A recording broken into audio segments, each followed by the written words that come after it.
Merci de nous recevoir chez vous dans notre magazine Coulisses et Culture. Se focalisera autour d'un recueil intitulé La cathédrale. Ces poèmes sont sombres et ont été écrits en prison. Son auteur est un citoyen australien d'origine congolaise qui a fait de la prison du temps de Kabila, que nous allons rencontrer ici à Melbourne. Je vous laisse faire sa connaissance. Très jeune, j'ai eu un contact très fructueux de mon frère aîné qui a été un séminaire. Et au temps colonial, il y avait principalement deux types d'écoles qui préparaient l'élite. Le séminaire, l'école d'instituteurs, qu'ils appelaient moniteurs, et par après instituteurs. C'était pratiquement les élites de la société et c'était les meilleurs qui étaient choisis. Mon frère revint du séminaire, nous retrouvant à la maison. Il dévorait moult quantités de bouquins, notamment les romans d'Alexandre Dumas. Et ces livres étaient très volumineux et chaque fois qu'il lisait, il ne manquait pas de nous les rendre en swahili, qui était la langue courante que nous pratiquions. Et quand j'avais réussi le concours pour aller à l'école de moniteur de Kapelewe, et là, j'ai eu à dévorer des livres dans la bibliothèque et à la maison. Le frère aîné nous avait légué une grande bibliothèque et j'ajoutais aussi de mes livres et je vivais pratiquement dans la bibliothèque, dans la maison, et à mes heures perdues, je jouais de la guitare, d'autant qu'on se retrouvait pratiquement seul dans la ville. Nous n'étions plus à la cité indigène depuis les indépendances. Alors nous étions quasi seuls et ma seule distraction, c'était la lecture et après la guitare. Et à l'université, je ne cessais de dévorer les bouquins. Quand j'ai commencé à travailler, je m'étais intéressé beaucoup plus à l'art oral, Luba, et particulièrement à l'enfant météore, et au proverbe Luba, si bien que c'est dans ce domaine que j'ai finalement découvert l'art poétique traditionnel. Et depuis lors, je me suis inscrit dans cette école. Au niveau de l'Université nationale du Zaïre, comme je me trouvais à l'ISP Katanga, j'ai été secrétaire de la revue scientifique de l'institution. J'ai été rédacteur en chef de la revue scientifique, les Annales de l'ISP Kananga, rédacteur en chef adjoint en 1989. Et de là, j'ai été choisi pour représenter ma communauté kanangaise à la conférence nationale souveraine.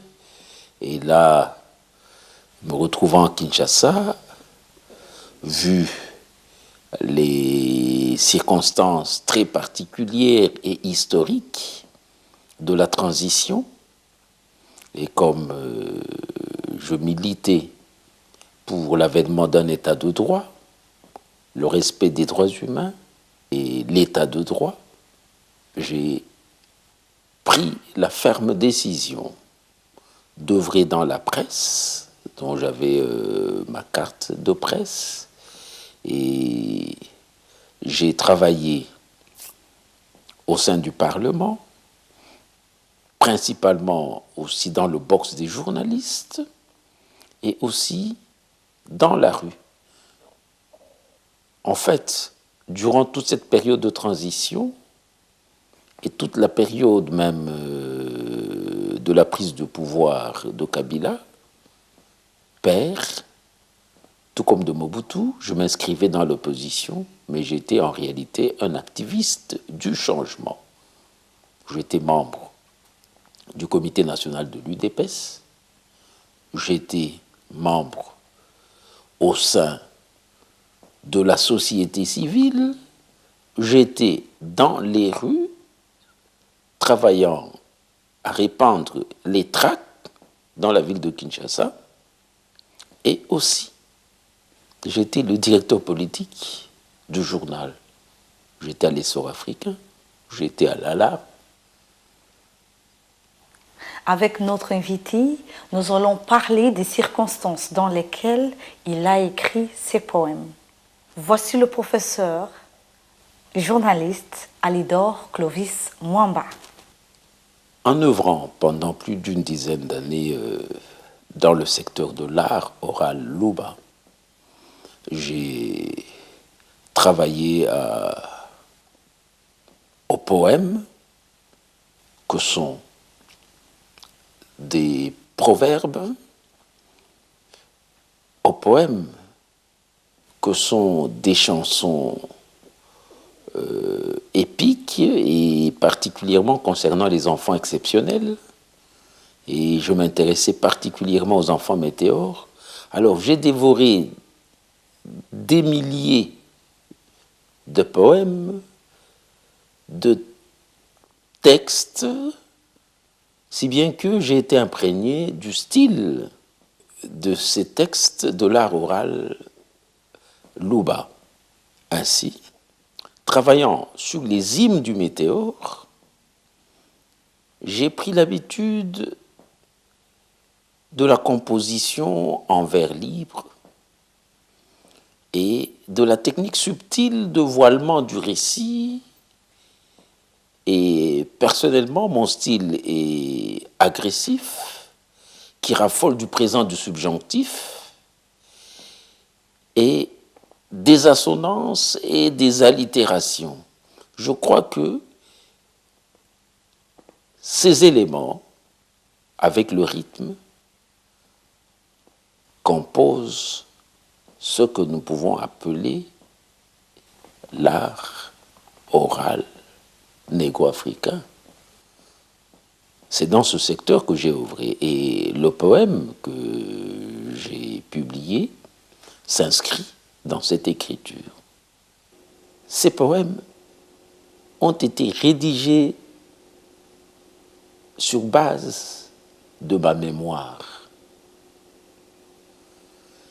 Les poèmes sont en fait des petits récits qui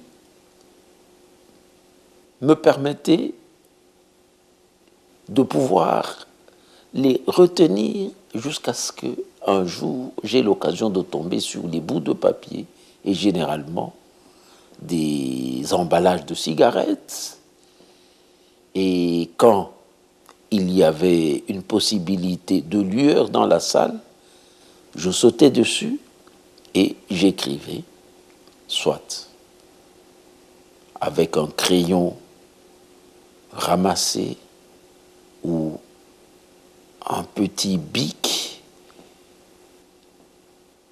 particulièrement la mine du bic que je cachais quelque part dans l'ourlet de mon vêtement, et je rédigeais quelque chose que je confiais aussi dans l'ourlet de vêtements, le rebord du pantalon, ou quelque part dans mon habit, et je cachais. Voilà. comment je pouvais me débrouiller et pour écrire ces poèmes. Le poème La cathédrale est une suite de petits récits comportant un sens apparent et un sens caché, reflété par la forme et le fond. La cathédrale, en fait, est un délire recréateur de l'auteur que je suis. Mon imaginaire a métamorphosé le réel indicible pour pouvoir le nommer et le dominer.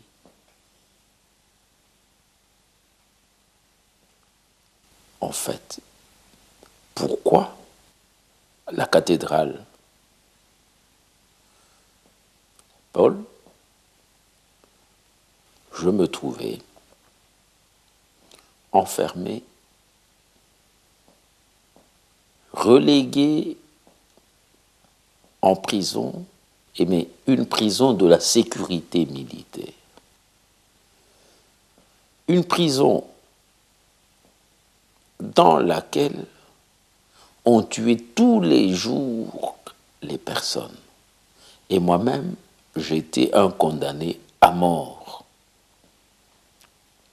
C'est que la cathédrale est l'œuvre d'un condamné à mort en attente d'exécution. La cathédrale, c'est le fruit de ma résistance, de mon libre arbitre, du courage et de ma condition de prisonnier politique face à l'omnipotence de mes bourreaux. La cathédrale, en fait, c'est l'affirmation, la revendication de l'humanité, à mon sens. Si j'ai intitulé le poème La cathédrale, c'est bien à cause de ceci. Dans tous les cachots où j'ai vécu, dans le sang des victimes innocentes, dans les miasmes de chair des victimes innocentes qui étaient tuées autour de moi, et je m'étonne que moi, je ne fus pas tué. Eh bien, les bourreaux, quand ils venaient, parfois, ils demandaient aux détenus de prier avec eux.